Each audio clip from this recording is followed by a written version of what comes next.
in this short video presentation of SWA pay plans. Ang pag-uusapan natin sa video na to ay kung paano ka kikita sa SWA online business opportunity. Papakita namin sa iyo kung paano kumikita yung mga members na kagaya namin sa opportunity na to.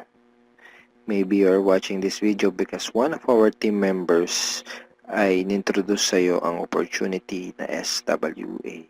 So, after mong panoorin tong video na to, make sure to contact the person na nag-introduce sa'yo ng SWA para sa iyong mga karagdagang tanong. Okay, let's start. Yung pag-usapan natin sa video na to ay yung dalawang pay plans ng SWA, which are 2x2 follow me matrix and yung 3-up pass up. Important things to remember.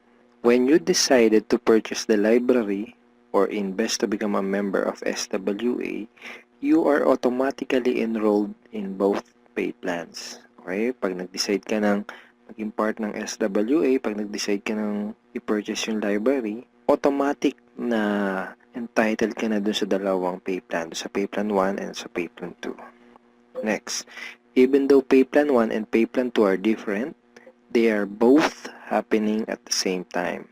Ibig sabihin, kahit na magkahiwalay kung i-explain yung pay plan 1 at pay plan 2, kailangan nating tandaan na magkasabay nangyayari ang pay plan 1 at ang pay plan 2. Una kong i-explain ay yung pay plan 1, pagkatapos ay yung pay plan 2 naman. Next, you will only invest once but you can earn a limited amount of income.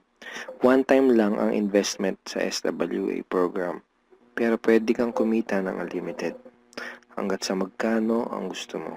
And we will also update the library to add additional products. Ibig sabihin, once ka lang mag-i-invest pero yung products na matatanggap mo ay continuously na madadagdagan.